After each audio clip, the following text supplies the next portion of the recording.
Hello, good evening, and welcome to another exciting episode of the Men's Lounge. My name is Nanaya Odami, the host as usual, and today is Thursday and it's 9 p.m. I'm sure you can check with your watches already. So I want to welcome you to this evening's discussion. Feel free and join us on all our social media platforms at ETV Ghana. So on Facebook, Instagram, Twitter, wherever at ETV Ghana, you can find us. And then your WhatsApp message is also very important. 02022222054. I repeat, 02022222054. Feel free and join us. Last week, we had a discussion on people being married and whether they could fall in love with another. Being married and then being in love with another, how possible it was. Well, in the end, we did agree that it was actually very possible. But of course, sometimes when you see it, run. That was actually what the outcome was. Today we'll be discussing something very, very important. But let me remind you, even before I go, that we are running the health, the month of health, and we'll be discussing something that has to do with mental health. I'm sure it's coincidental, right? I'll tell you about it when I'm back from this break. Please stay with us.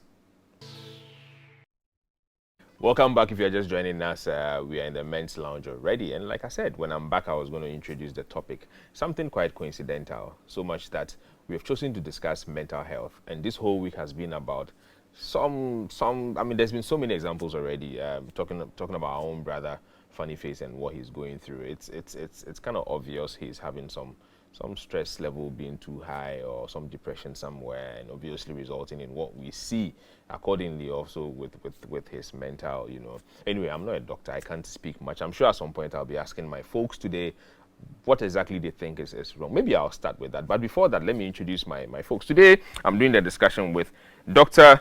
Johnny Ando Arthur. Doctor is not new to the lounge. Doc, Akwaba. So Doctor happens to be the community psychologist lecturer, psychology department of the University of Ghana. I also have with me Alex Brown. He's a convener, the gatekeepers. In fact, I should be saying Reverend or Pastor Alex Brown. Find him, Pastor Alex Brown.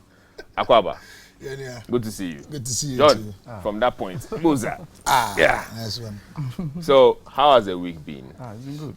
It's been good, as you said. I mean, unfortunately, we heard quite some disturbing news. Concerning some of our good friends. Yes. In the media, and we hope it will turn out good.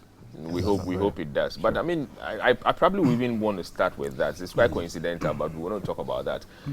What do you think is happening to this our friend? Yeah, well, as a professional, I wouldn't sit here and diagnose that it is A or B. But of course, those of us who know him very well know very well that this is what we call atypical behavior. It's not something typical of him. Yeah. And therefore, it gives cause for anyone to believe that something really is happening. And therefore, he needs an urgent help. So I'm reliably informed that he's been taken to some psychiatric care or something. Yeah, so I'm hoping that the outcome, as I said, will be good. Will be good. Sure. I mean, for me, I would say that what all we can do is probably support him with prayers. Because at this point, as lame as I am, I don't really know what's happening. Yeah. I only get sad when I hear what's going around, and I feel he needs help. And so I'm glad he's been attended to. Sure. And I hope all of us will gather together and then offer a hand of support and prayers to our friend. I did some little research. Let me tell you this. So it is estimated that 3.1 million people living in Ghana, are suffering from some form of mental disorder. 3.1 million, and this is a real figure. Now, this year, the theme for the Mental Health Day is mental health in an unequal world. Now, let me explain this. So, the theme, according to the mental health experts, was selected to highlight the fact that access to mental health services remains unequal. And with about 75% to 95% of people with mental health disorders in low and middle income countries unable to access mental health services. Well, low and middle income like Ghana, let's be honest, that's where we are. And access in high income countries is not much better also. And so that is why we are talking about how unequal it is when it comes to mental health. Now,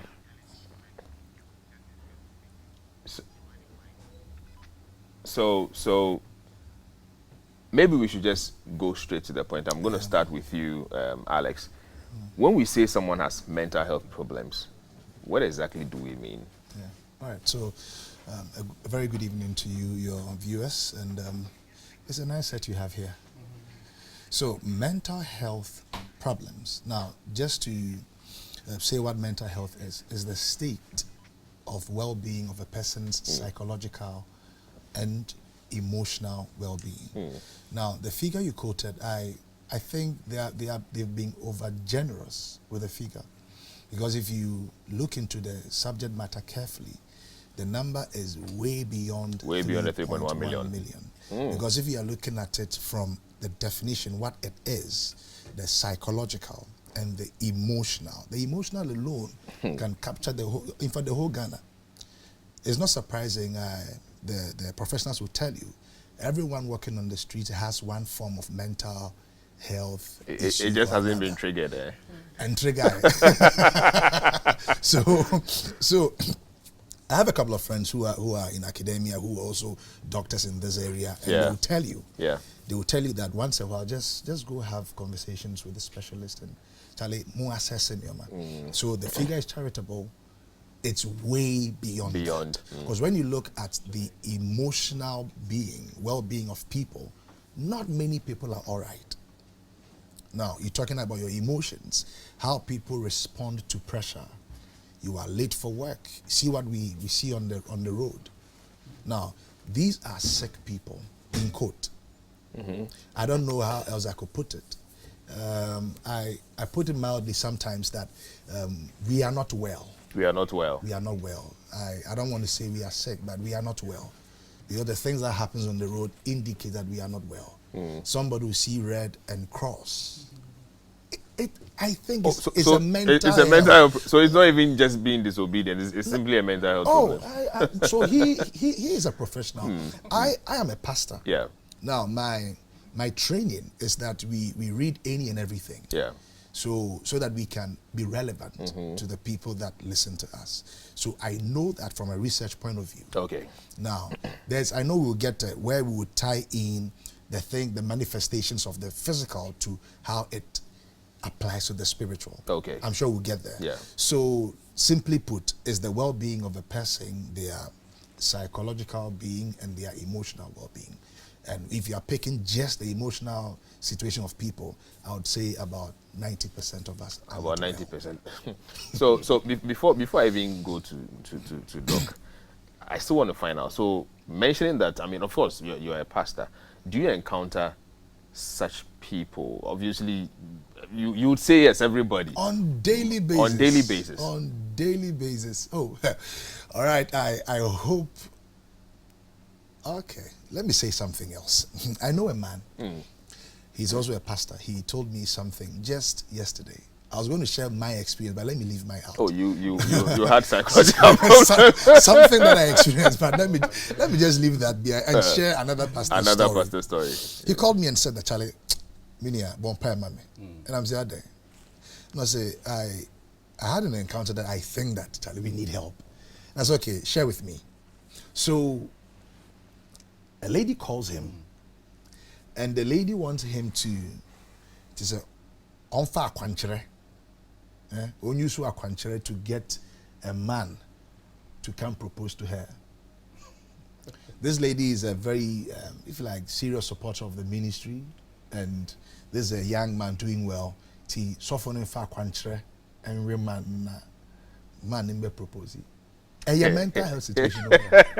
No. Somebody is not well. Somebody is not well.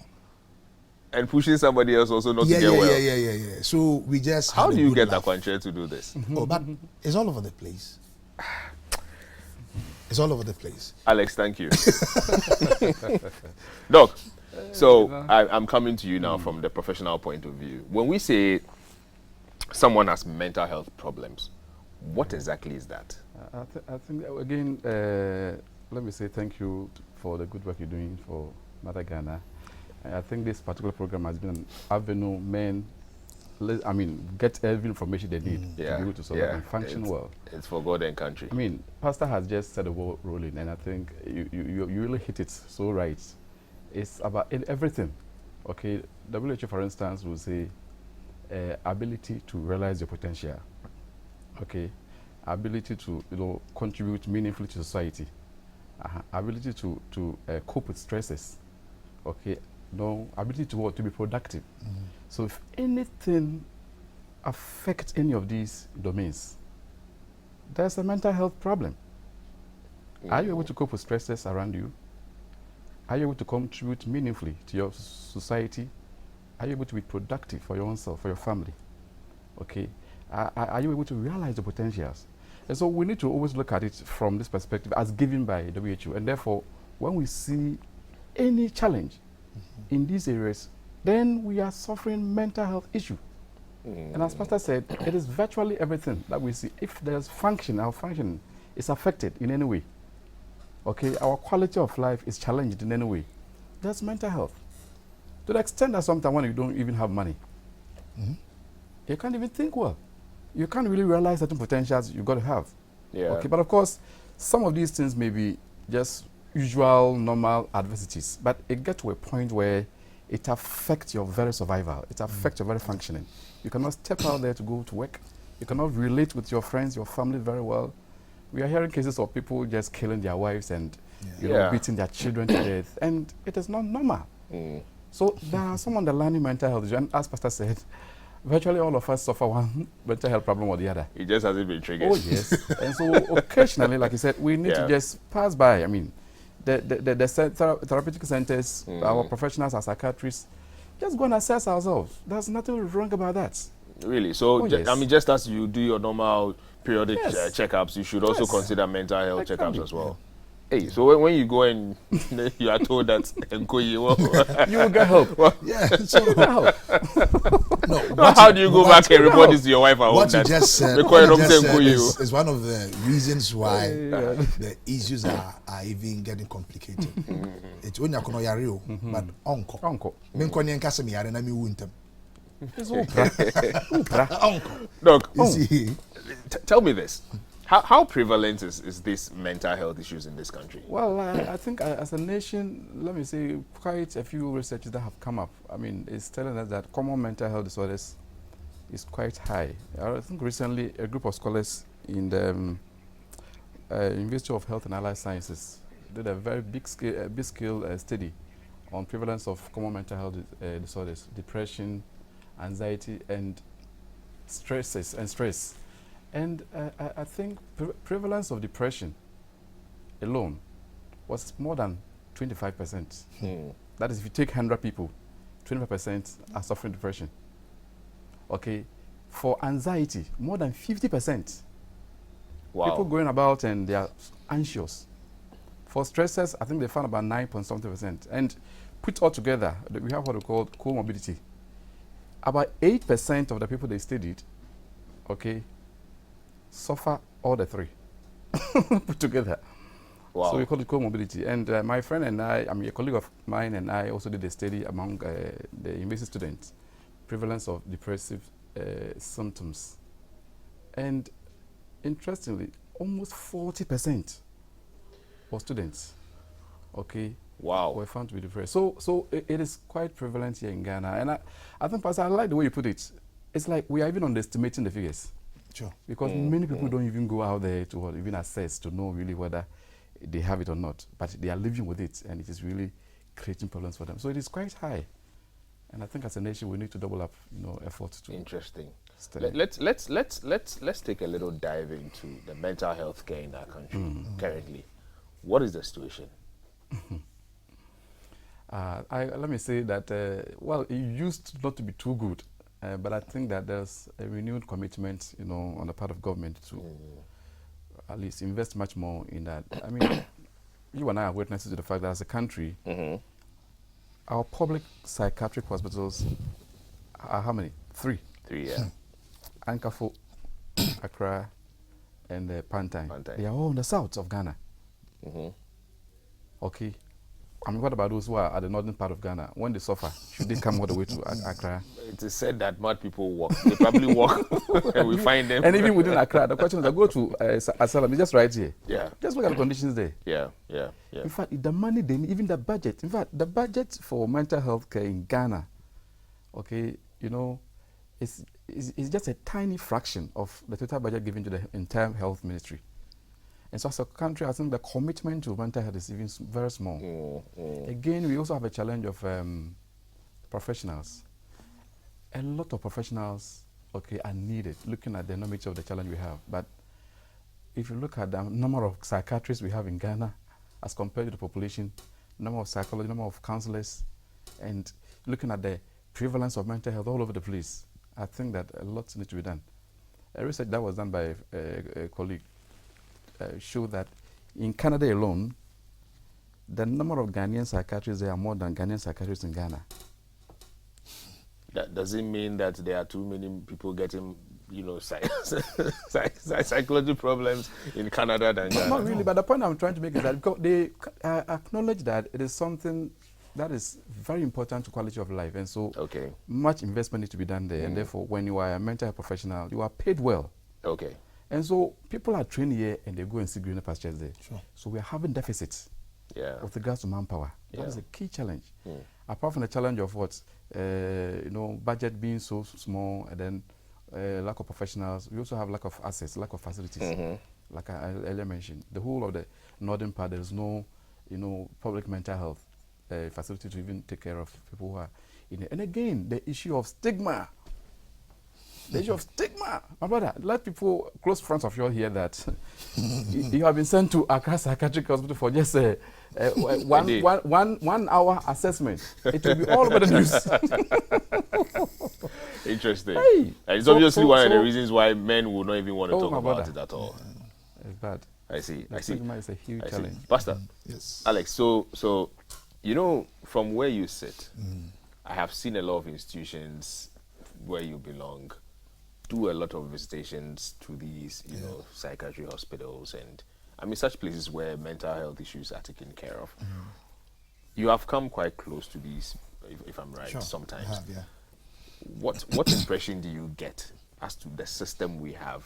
Do you think it's good enough? So, thank you. But, of course, it's very far from good. Yeah, very far from good. So the church that I pastor, the Makers House Chapel Adenta branch, each year in November, December, we run a medical outreach. Last 2 years, as part of our visitations, we went to Pantine, because it's not too far from where we are. Now, when you see, I'm just speaking about Pantine, when you see the facility, where people who are supposed to be reformed are kept, I can tell you, that nothing is happening. You cry. Yeah, not much reform would be done. The experts might do what they are supposed to do, and I love expert knowledge because I'm a student of research, so I respect that. But you realize that after they have churned out their information and all that, now just with the look and feel of their environment, there will be a trigger. There will always be a relapse of whatever condition that is being dealt with. And that one I'm saying because of experience, because we have come very close to people that have suffered some of these issues. And doctor was talking about the lack of facilities. And I know, yes, they've spent time, they spend money to train, so certain discussions they may not want to have. But the truth is that now there are pastors who are well trained, who are also providing some form of counseling to a lot of the people that they may never get access to. Can we get to a time where we synergize our efforts, we complement each other? Because the ministries have facilities that the government doesn't have. And these experts are working for the government to some extent. So you go there, you don't have the facilities there, but the churches have them. Sundays, Fridays, we have lots of people coming in. And the people that I'm saying are not well. That is how I call it. They are not sick, but we are not well. Because let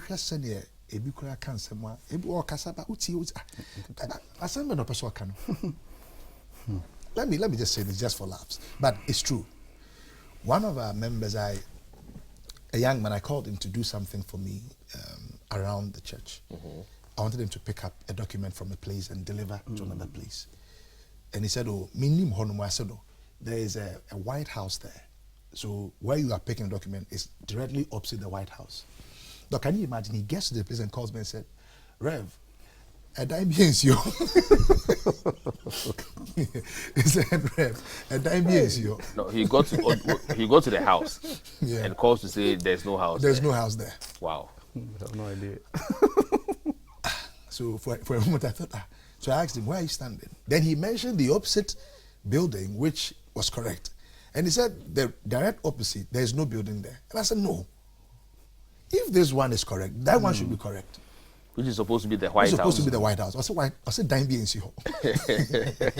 Now, this is a clear case. Yeah. Something is missing. Yeah. Now, we are laughing about it now, but you can advise us what could be happening. I don't know what is happening, but I simply can say something is not adding up. So you see, let's get to that place. But to your question, it's pathetic. I think that a lot more needs to be done. And maybe, Doctor, you can take this up. We can have a conversation about this and see how best we can synergize our efforts and get this done. I think that we should do it. And let's not also be too quick to say, oh, leave these pastors. And if you be a mensa woman. Send your war psychologists be almost so the people they are taking care of. There are some pastors too who are not well. You know that at least we can that point you just made. I've come quite close with a lot of people who deal with these mental health issues a few times, and somebody passed the comment one day, said that the people themselves behave like them.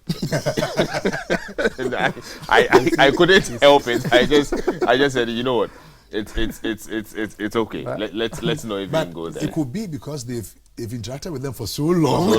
So they know how to just yeah, it's possible. But you see, interestingly, in Ghana, typically, when somebody really suffers mental health, the first port of call is not even the psychiatrist, the psychologist, the pastor. Yeah.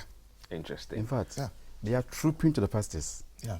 And so what we can do as a country is to incorporate the role of the pastors, faith-based, leaders into this whole mental health which cases. is critical. Very, very important. But you see, if you also look at that carefully, very, very important. Do you think they go to the pastors? Okay, fine, they go to them, but for what kind of solution? Okay. You see, let us ask ourselves why people will not ordinarily go to a Christ psychiatric hospital. I'm not sitting down here to say people shouldn't go. It was established to take care of all these needs. We are not going there.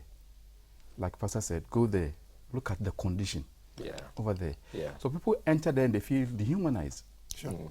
Okay, and of course, sometimes to the frustrations the professionals go through are sometimes displeased on these patients who rather are supposed to be shown love. Yeah. But they go to the pastors and sometimes even the herbalists and even the traditional healers because there is respect. There's a cognition of their person. So they feel so much belonged within these settings. So, I mean, one of the professionals in the area, Professor Oforiata, for instance, has started something.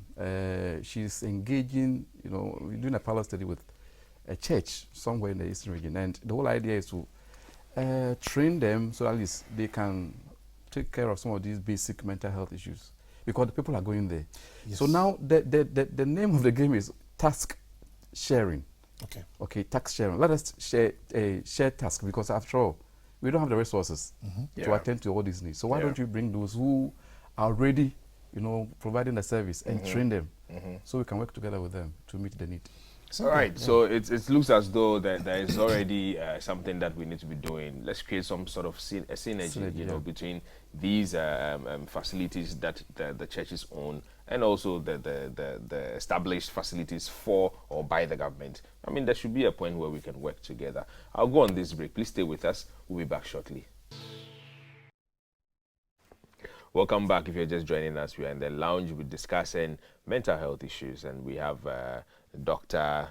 Johnny, and also I have Alex with me, and we are doing justice to the topic. But I'm finding out so many things that to some extent makes me sad as a man, because it looks or sounds as though men are suffering, but we are not talking. Yes, men are suffering, but we are not talking. What could be the issue? Why? Are we scared? Are we not brave enough? We are supposed to be men. We should be talking. What is happening? Why can't men deal with this? Why can't men open up? What is the reason? Doc? Yeah, let me start by saying that just this morning I saw a headline, okay, concerning our brother's issue, our brother Funny Face. Funny Face, yeah. Yes. And the headline was, Funny Face caged in psychiatric care or something. In fact, maybe I just don't need to mention the name of the newspaper, but I was so disappointed. So if you're an editor and you put a headline like this there, what do you seek to gain? No, they just seek to sell their paper. Who do we cage? Do we cage a human being? Yeah. Somebody in a mental health problem is a vulnerable person. Yes. Who needs love, care, empathy, and help. Okay, and so when we use some of these pejorative terms, we are rather deepening the wounds. Yeah. Okay. So society appears to treat this as something that is so bad that, you know, immediately you fall to any mental health issue, you are labeled. Okay, so I think that, I mean, it's something general. The stigma is general, but for men, because of the shame and the stigma attached to these things, okay, they will usually take to self-management techniques, and particularly, they will use alcohol, for instance, substances, for instance, as a self-medication. Okay. And again, we also appear to have our understanding of mental health, our expression of mental health, and even help seeking also influenced by gender ideology, gender role socialization, the way we were brought up. Okay. Now let me tell you something. There's a complete difference between men and women, biologically. No one can deny it. Scientifically, there's a difference between a man and a woman. Obviously. Yes, testosterone levels are high for men. Yeah. It makes men become so agile, so strong, so physical and all that. But there's a world of difference between physical strength and emotional strength. Okay, so unfortunately, when we are being socialized, you are being socialized to be strong. But being strong in the body, physical, doesn't mean that necessarily you must also be strong everywhere in emotion. No. Sometimes men can be very weak in emotions. In fact, if you have followed your wife to the labor ward before, sometimes even you seeing your wife going through that pain alone, you can't even stand it. Yeah, yeah. Okay, so we need to understand that we all experience, you know, emotional vulnerabilities, you know, commonly due to situations we may encounter. Unfortunately, our culture and our society more or less also influence how we men, in particular, express it. And so, yes, so because of that, men will not even disclose that they have the problem, even though they are going through, you know, crisis. Again, they will also not seek help. And sometimes, too, they express these problems in ways that you and I might not even know that is what mental health issue. Okay, so for instance, depression. I mean, basically, if you're looking at depression, you're looking at issues of, let's say, being sad, being so tired, not being able to sleep, not being able to, you know, losing your appetite, poor concentration. These are all what we say internalized symptoms. They are symptoms that are internalized. And so when we are assessing depression, for instance, we look at all these using diagnostic tools. But men express depression in different ways. They rather externalize. You see a man overly becoming so angry. Okay, a man taking risky behaviors. A man suddenly, you know, withdrawing. These are signs of depression, my brother. Which obviously will lead to mental health issues. But unfortunately, we will interpret this as what? Masculinity. You know, a man who is what? Who is going up and down and not showing it is a man. But he's actually having problems. And so all these things really come together to more or less prevent men from seeking help, from opening up to some of these challenges. Before I come to you, Pastor, let me take this. Good evening. We all have some deviant behavior which can be classified as mental health issue. We all have it. No one can be 100%. That in itself is an abnormality. For me, I drive fast by nature, but there are times when the crazy is triggered, I tend to drive very, very fast. That's mine. Our friend Fanny was not like this till the first wife put out that infamous 2-minute men. So I trace his troubles from that day he started responding to that matter. It's all about how you handle matters. And this coming from Emmanuel. Emmanuel, thank you so much for your message. He says, tell Brown, okay, there's a message for Brown. I'll tell Brown on my own. And so thank you so much for your message, but driving very fast. Wow. Now it's not only the police in town, or the dogs are also in town. They'll get you. That's just by the way. So, Reverend, let me add something to what Doc said on the reason why men are not able to open up, right? There's something that is missing here, and sometimes I would want to lay the blame at the doorstep of we pastors. And let me explain it. This text, Genesis 1:26 and 27. Let me read it with the permission, please. Please go ahead. Then God said, "Let us make mankind in our image, in our likeness, so that they may rule over the fish in the sea, the birds in the air, the sky, over the livestock, and over wild animals, and over all the creatures that move along the ground." 27 says, "So God created mankind in his own image. In the image of God he created them. Male and female he created them." So God created male, female. But the 26 he had said, "Let us create man." So in the mind of God, man is a plural word For both. for both male and female. The spirit of a person is neither male or female. That is why I love what you said. So men, in terms of biological makeup, are different from women. But when it comes to the spirit, the soul, one and the same. How is it that we have allowed society to bring a certain variation in our souls and in our spirits? Because mental health matter is not physical. By the time you see it, say, I'm manifesting in the natural. Now I don't know. I started maybe a years before it will manifest physically. So it starts in the soul, in the emotions. What is the soul? Your will, your mind, your emotions. I like this. You get it. Now that is the soul of a person. Your will, your mind, your emotions. We're talking about mental health, your mind. So that is contained in your soul. You get some other materials that will tell you that the soul is the mind. No problem. But whatever it is, you have the soul. Now, there is no female soul and there is no male soul. Okay. So if female are expected to respond or react a certain way, and society tells you that Bemen soon, see, or bottom, I don't know, Bemen suit your tiho. So before you realize, wakoto acid abesha them. I said, "Benye bufuko we share with wife home." No, wabodam the dada. It's not something the lady did wrong. No, I teach a long time. So when we are discussing these matters, instead of trying to separate men from women, I treat it the same. Because the soul of a man, the soul of a woman, they are not different. So if I understand how the soul works, I should be able to deal with a man or a woman. The same scale. Okay, so on the question you asked about, now say the question. So why are men not able to open up? What we are not able to open up because of society, because of what we've come to know, how we were brought up. Just all bottom crown to minka. You get it. And that pressure. Also, you see, we have different roles. Now, the role of a man in the family is that the man is supposed to do all the hard work. It is even if he doesn't know jack about the matter, the man has to go and face it.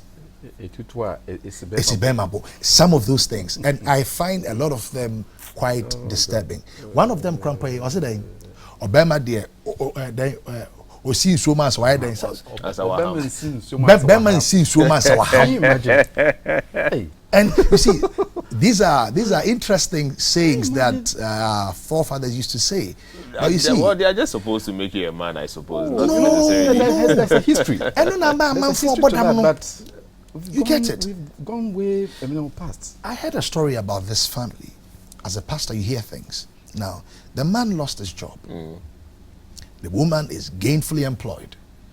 This man is not able to ask for help from the wife. Oh, God. And obviously will lead to depression and all that. I have, in fact, I did a study on suicide. I was actually, in fact, I was actually coming to that. Yes. I need to put a decipher between what Pastor is saying with regards to not being able to separate in terms of the soul. But I mean, that's quite biblical and spiritual, so we'll leave that. But let me find out this.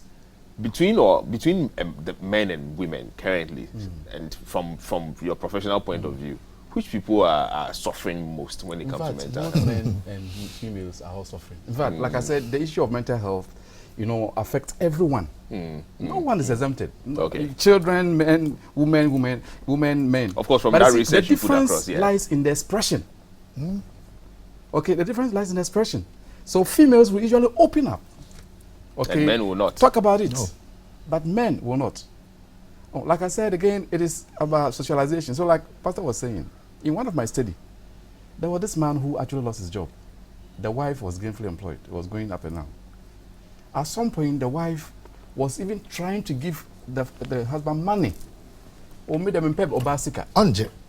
Why would he not yes. accept? Odi eni. On poor basika. Or basika or the trade and omunje nti onje.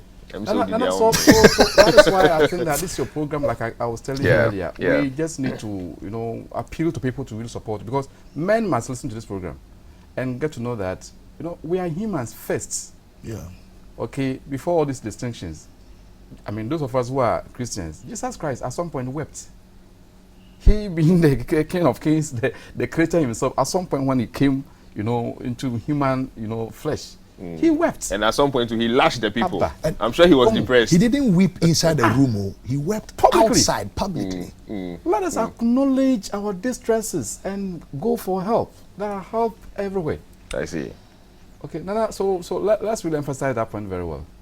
There's no difference between male and female in terms of emotional experience. Let's begin to look at it from the point of men. I mean, me, I like to always look at the men issue because it's very important. I want us to grow very old. Of late, when you walk around, you see 52 and 60. I mean, we want to hear the 95s and the 105s. Just before you come, do you know the reason why now these aphrodisiacs and those things have become like the big thing?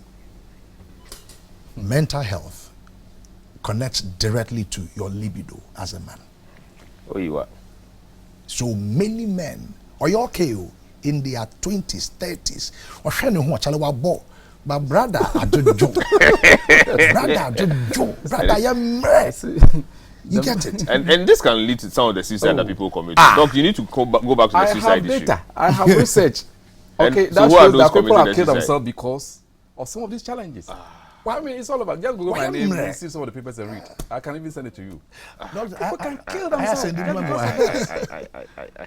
But this is serious. Yes. And you see, unfortunately, it doesn't come across as a regular or a normal discussion the group of men will even meet and talk about. Let me tell you something again. You see, because of how it manifests, I said, before it comes out, the thing is spoiled.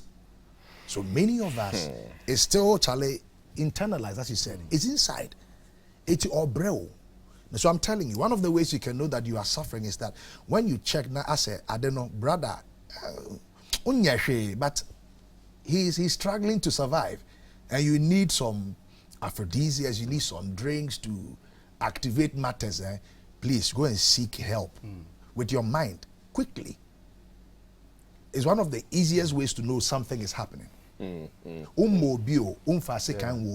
But just that alone, go and seek help. But so all these things that you are mentioning, that leads to this mental health crisis.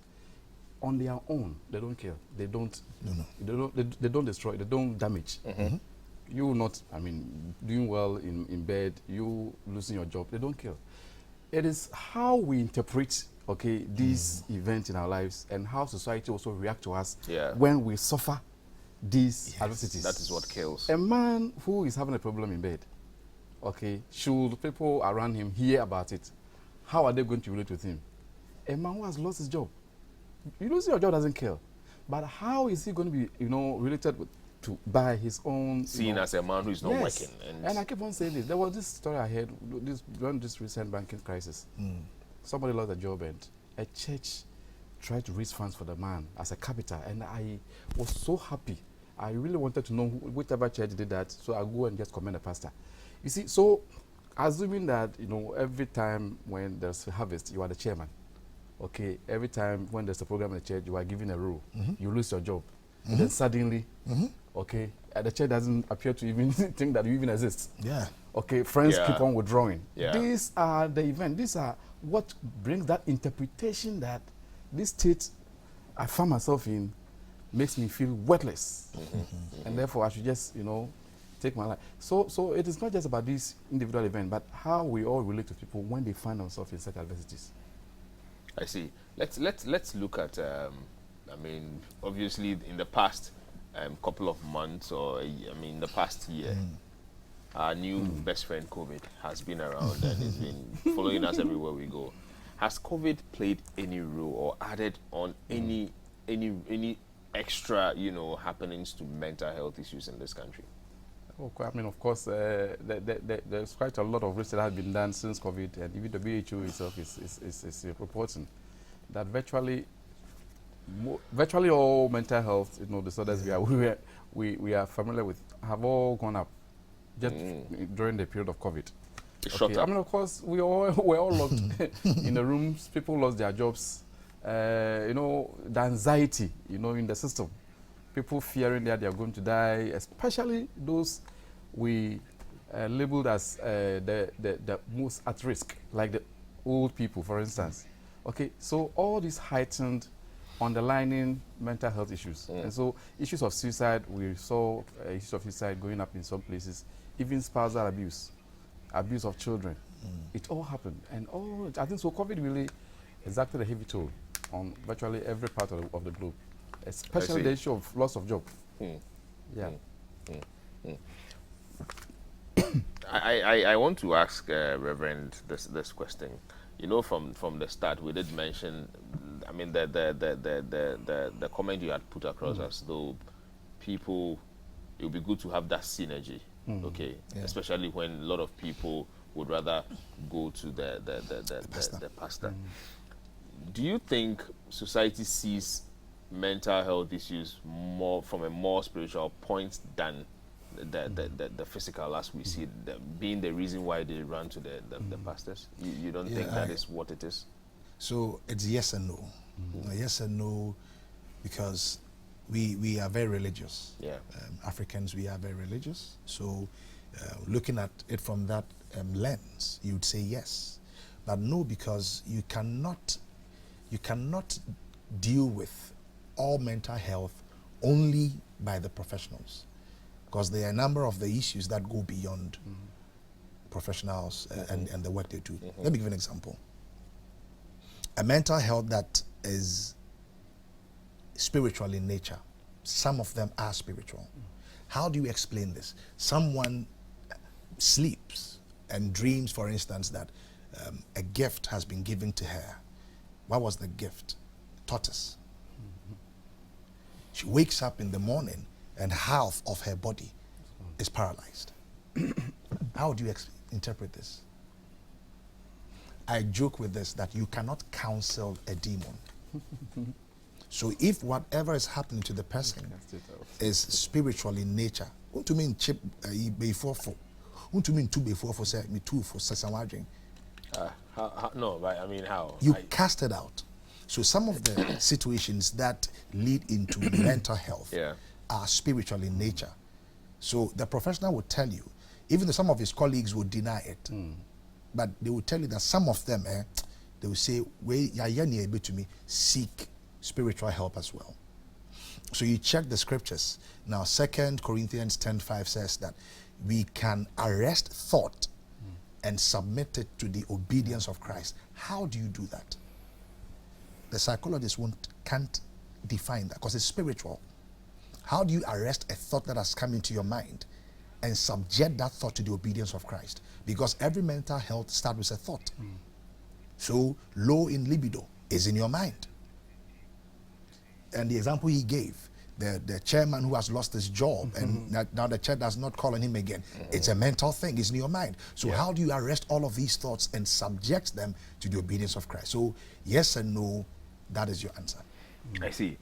So it's I mean, listening to us both, I gather that So mental health issues starts from a whole lot: anxiety, depression, Daily stresses. stresses and all that.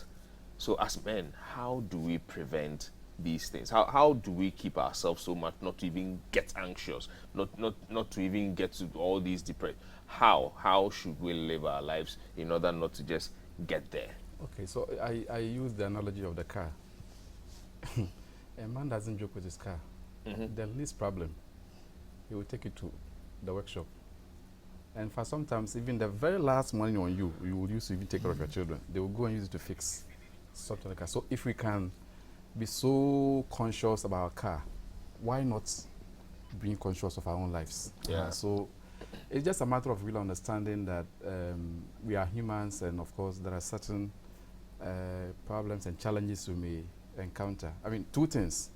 You may encounter a challenge, and you may see it as a challenging stressor or an inhibitory stressor.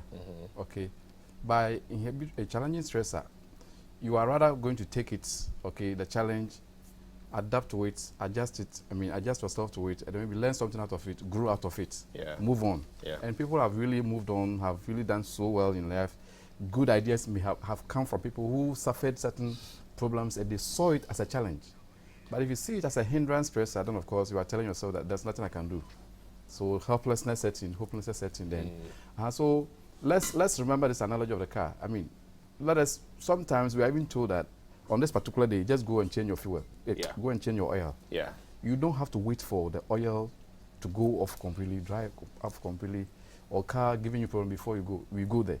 So we don't have to wait. Sit down, wait till the thing becomes so worse before we rush. But you see, unfortunately, again, if you are talking about promoting mental health in men and encouraging men to open up and go to seek help, the health care service also needs to reorient itself a bit. Okay. You see, as Pastor said, there's no point in trying to differentiate between men and women when it comes to mental health. We are all humans, we need help. But I think that we are living in a society where men feel this is who we are. And so can't you also tailor our services in such a way that men will find it so attractive to come for it? You go to a hospital and doctor just hears whatever you want to say. He doesn't even say anything, give you a drug. And you think you have helped the person. A man sees this as you more or less taking his autonomy, his independence out of him. He wants you to talk to him. He wants to also be part of what? Of the care. Okay, he doesn't want to be pushed around. Okay, he wants his agency. So we need to tailor our services. I mean, for instance, there are some men who go to hospital for some problems, and when they go and meet a woman, a doctor, they will not open up.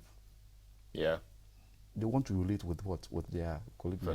Okay, there are some men who just want to talk, who just want that, openness, that, trustworthy relationship. Okay, so when we also open up our services this way, a man can confide in us. I think that it also encourages them, to say whatever and then get the help they need. Okay. At this point, the phone lines are open now. The number is 0555-657278. You can see that on your screen, 0555-657278. Please call us. Let's hear you. Let's hear your comment. Let's hear your thoughts on these mental health issues. If you have some particular example, you can also give us when you call. So let me come back to you, Reverend. From where you sit, would you then say that maybe the other institutions, again coming to the synergy part, there's something that they should start doing right? Sure. All right, so definitely something needs, and it must start from somewhere. Now, at my place, I have a certain level of partnership with some people who are not necessarily pastors or ministers, that we seek help on some of these things. We run sessions, we run trainings for people. We advocate that if you have concerns, talk to us. If not spiritual, and yet BBN spiritual, we refer to the professionals. We bring them in to address some of these things. But on the question you asked earlier, now there's this text in the Bible, Isaiah 26:3. Maybe every man should note it down. Isaiah 26:3. He says that thou would keep him in perfect peace, whose mind is stayed on you. Now, you want to come out of all of these things, you want to preserve yourself from even experiencing any trigger, there is no symptom of mental health which has not been provided for in the scriptures, not one. I've done that study. Wow. I've looked at all the manifestations, bipolar, the stresses, anxiety, libido, all that. So let's make sure that we are making time for the word and we are sticking to the word. It would help us. Okay, so let's make time for the word and stick to the word. It will help us. This is all time will permit us to bring you today. I want to say a very big thank you to Reverend Alex and also Doctor Hey. for showing up to do Nanani. justice to our discussion. We hope that we can bring them back again to do delve further into this, maybe in another episode someday. But until that time, we want to say a very big thank you and thank you for being part of our evening. We'll be back next week with another episode of The Men's Lounge. Thank you so much.